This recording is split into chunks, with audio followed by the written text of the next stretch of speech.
Welcome back to the Science and Tech Podcast. I'm Mary, and as always, I'm joined by my fantastic co-host, Peter. Hey, everyone. So glad to be back. And Mary, today's topic, it's just one of those mind-bending ones that really makes you question everything you thought you knew about, about dreams. Absolutely, Peter. Prepare yourselves, listeners, because today we're diving into something that honestly sounds like it's ripped straight out of a science fiction novel. We're talking about the alleged first ever two-way communication between people while they are dreaming. Yeah, it's wild, right? We're not just talking about remembering a dream or even, having a lucid dream where you're aware you're dreaming. This is about actively exchanging information. Exactly. It's this incredible intersection where, science meets what we always thought was pure fantasy. The implications are just mind-boggling. We'll be exploring where that line between the unbelievable and the scientifically possible actually lies. Stick around. So, Mary, let's just jump right into this because the big news, really, that got us thinking about this whole topic was an announcement back in October 2024 from a Bay Area startup called REMspace. Oh, Peter, I remember reading about that. It just immediately grabbed my attention because it sounded so science fiction, didn't it? Yeah, absolutely. They made this claim that two people sleeping in completely separate rooms, not even in the same building, right? They allegedly exchanged a word while still dreaming, a single word. A word? That's just mind-blowing because for so long, dreams have been seen as, this very solitary internal experience. Like you're wandering your own shifting landscapes, talking to yourself, or just, experiencing it privately. And then REMspace comes out with this. Right. And the kicker is, it was unpeer reviewed. It wasn't published in a major scientific journal yet where it had gone through the rigorous peer review process, but still it blew up, didn't it? Oh, it ricocheted through everything. Neuroscience conferences, popular media outlets, even ethics panels were talking about it. It just goes to show, I guess, how much we're fascinated by the idea of tapping into that subconscious space. Even if it's not fully vetted yet, the implication is just too big to ignore. Exactly. It's it challenges our fundamental understanding of what dreams are. Are they just these personal monologues, or can they actually be a medium for communication? It really pushed the boundaries of what we thought was even remotely possible. It truly does. Just the very idea of it. It's almost, dare I say, magical, but with, science behind it. So, Peter, this wasn't just some abstract idea, right? They actually conducted an experiment. And the setup itself, I found was really fascinating. They had these two volunteers, in padded recliners, and they were hooked up to quite a bit of tech. Yeah, absolutely. It wasn't just a couple of wires here and there, was it? No. They had first off a high-density EEG cap, and that's, to track brainwaves, which makes sense. Then they had EOG stickers for eye movements, which I thought was really clever for, detecting those rapid eye movements during REM. And then EMG pads on their cheek and jaw muscles, which I guess tracks subtle muscle activity. Right. I suppose it's, even if you're not actually speaking, the muscles are still, doing something, right? Exactly. And then the big one, their custom Dreamport headset, which it sounds like was earbuds combined with this low current TAS stimulator. So that's what was designed to kind of, gently nudge the sleepers towards lucidity. It's pretty wild. Yeah, that's really where the rubber hits the road with this, isn't it? And so once they're all geared up, they had, a cloud server that was essentially monitoring all of this EEG data in real time. And once it detected those classic REM sleep signatures, like that theta band and rapid eye movements, that's when it would send a subtle cue. Oh, the ping cone. I remember reading about that. Yeah, exactly. It was a 500 millisecond ping tone that each dreamer had been trained to recognize as, you're dreaming, like, hey, you're lucid now. And if the dreamer actually responded, like in their dream, with a pre-agreed left, right eye pattern, which the EOG stickers would then detect, that's when the server would open a live communication channel. So that's how they knew they had a connection. Wow. So it's not just like passively monitoring, it's actively trying to engage and then confirming that engagement before opening the channel. That's a level of sophistication that, really pushes this beyond just, a simple dream recorder. Yeah, I mean the whole setup is pretty intricate, to make sure that they're getting that response and that it's actually verified. So after all that incredible setup, marry the moment of truth, right? Like this is the core of the whole claim. Dreamer A, they're in their dream and they suddenly hear this faint in-dream whisper, and it's through the bone conduction from those earbuds. And what did they hear? Flow. Can you imagine, like, you're dreaming and suddenly there's this external input, this whisper? Yeah, flow. And, inside their dream, Dreamer A, they repeated that word aloud. Now, obviously, no sound actually left their larynx, right? They're sleeping. But here's the thing. Those subvocal muscle spikes, they were registered on the EMG pads. So the server, it logged that pattern. I mean, that's pretty wild. That is wild. It's like your brain is thinking it and your muscles are trying to say it, and the tech is picking it up. And then, so what happened next was the second part of the exchange, right? Because then 6 minutes later, once Dreamer B achieved lucidity, which, we just talked about how they confirmed that recorded word from Dreamer A was then played into Dreamer B's earbuds. So it's like a full, transfer. Yeah, exactly. It's like, okay, Dreamer A said flow in their dream. We got that data. Now let's send it to Dreamer B. Exactly. And then Dreamer B, in turn, also subvocalized flow. So they completed the loop. It wasn't just a one-way street. It was a full, back and forth, if you will, even though it was just one word. And the crazy part, Peter, is that all of the timestamps, the eye codes, the muscle bursts, everything aligned to within 70 milliseconds. It was truly extraordinary. Wow. So it wasn't just, they both said flow at some point. It was actually a verified moment of transmission and reception. And the whole thing, if I remember correctly, the exchange itself only lasted 19 seconds. 19 seconds. And both sleepers afterwards, in post-awakening interviews, they recalled the cue and the word, and they even reported vivid dream scenes. One was, I was by a river. The word flow floated above the water. So it's not like they just vaguely remembered it. They had a contextual memory of it. It's mind-blowing. It truly is. I mean, it sounds like something straight out of science fiction, doesn't it? But, as astonishing as this REMspace breakthrough is, Peter, it didn't just come out of nowhere. This feat really builds on a lot of existing lucid dream research, which I think is important to put into context.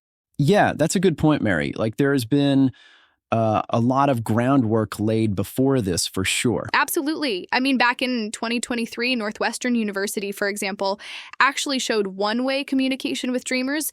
They would ask yes-no math questions, and the dreamers would respond with eye codes that were about 73% accurate. So, not perfect, but it's a start. And then in 2024, The Guardian covered labs using facial twitches to beatbox rhythms in their dreams and even boil a kettle, which is just wild.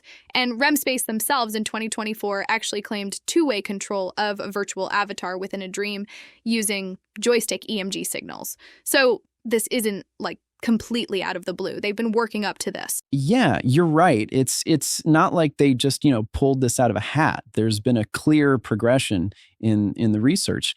And I think, the big challenge here, and something they really highlight, is the lucidity induction itself. Getting someone consistently lucid in a dream, that's tough, right? They talked about how most volunteers, they need multiple nights of mnemonic training, things like reality checks, dream journaling, and these TACS bursts at 40 hertz gamma during late night REM sleep. And even then, for novices, REMspace is reporting a 27% success rate. That's still pretty low. Which for a consumer product, we'll get to that later, is a challenge. But yeah, go on. Yeah, absolutely. And once they are lucid, that's when the signal quality really becomes crucial. I mean, the EEG, which tracks brainwaves, it verifies REM, but it can be noisy. The I codes, however, those give really discrete markers. And then the EMG, which picks up those subtle muscle movements, it's incredibly sensitive, apparently picking up syllabic mouth movements under 20 microvolts, which is like way quieter than normal speech. And then you've got the latency too, like the Bluetooth to the server is less than 30 milliseconds, and the bone conduction audio is imperceptible to bed partners. So, I mean, the tech has to be precise or none of this works, right?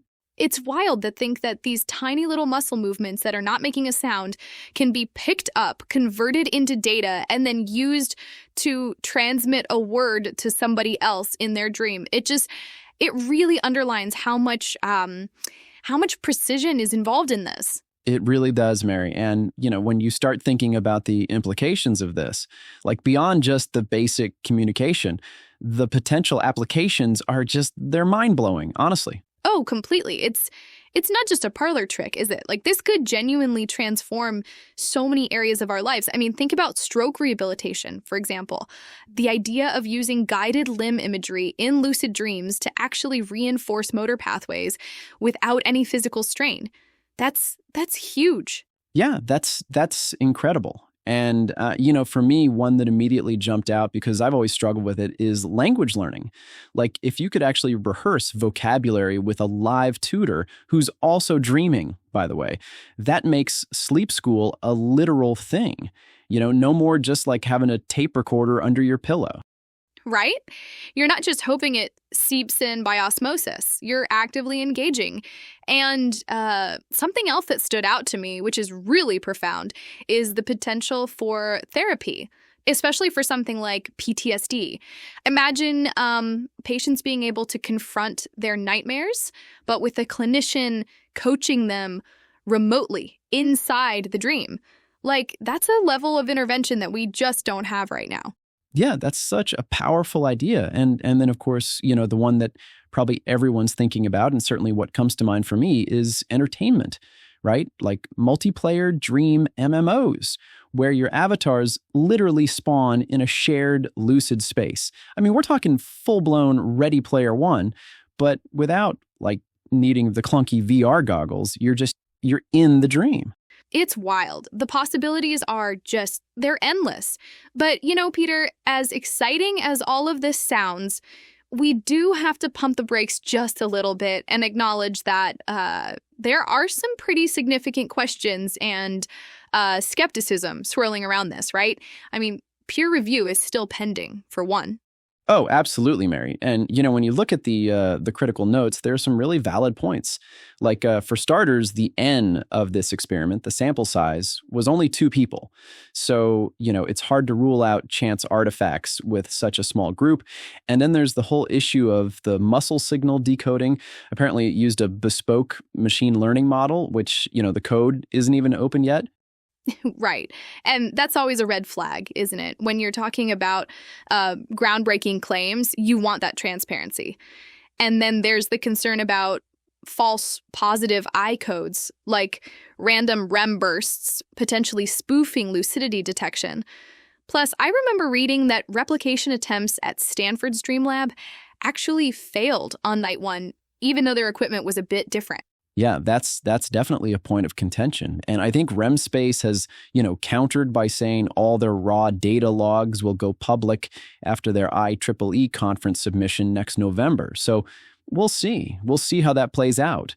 But beyond the skepticism about the methodology, Mary, there's a whole other can of worms that this really opens up, and that's ethics and privacy. I mean, streaming brainwaves to a cloud server, it raises so many questions about who owns dream content. Oh, absolutely. It's kind of unsettling, isn't it? Like, could ads slip into your REM cycle? The thought of that is it's a bit dystopian. And it's not just a theoretical concern. European regulators are already citing this kind of experiment in drafts of what they're calling the Neuro-Data Protection Act. It's a real thing they're grappling with. Yeah, exactly. And while REMspace says their encryption is AES 256 and data auto-deletes after 30 days, legal scholars are, they're really pushing for explicit right to mental privacy clauses. It's a whole new frontier in terms of digital rights. It's heavy stuff. Yeah, it really is. I mean, it's a completely new legal and ethical landscape that's emerging here. But, looking past that and thinking about the optimistic roadmap that REMspace has laid out for mainstream adoption, it's pretty ambitious. So they're talking about a consumer Dreamport Lite headband by 2026, which would be like $399, and it would come with, a guided Lucid-Dream app. Then clinical trials on post-stroke hand function by 2027, and get this, an SDK for indie game developers by 2028 to build Dream mini games. Like, imagine that. Oh, wow. So, they're not just thinking about medical applications, but also a whole new entertainment sector within dreams. That's truly wild. I mean, it's all contingent on, boosting those lucidity rates past 50% and, crucially, automating artifact rejection so home users don't need lab-grade setups, which, is a huge step. But if they pull that off... If they pull that off, it really does change everything, doesn't it? I mean, beyond the practical applications that we talked about, like therapy or language learning, there's this profound big picture implication. We spend about 2 hours every night dreaming, and even a fraction of that time can be unlocked for communication or, skill practice, it's like adding an extra month of waking life per year. That's a crazy thought. But more than just productivity, I think it forces neuroscience to really confront consciousness head on. Because if two minds can truly share data inside dreams, if dreaming isn't just a private hallucination anymore, but it's like a network-ready state of awareness, that's a paradigm shift in how we understand our own minds. It's truly mind-blowing, honestly. Well, this has been an absolutely mind-bending journey, Peter.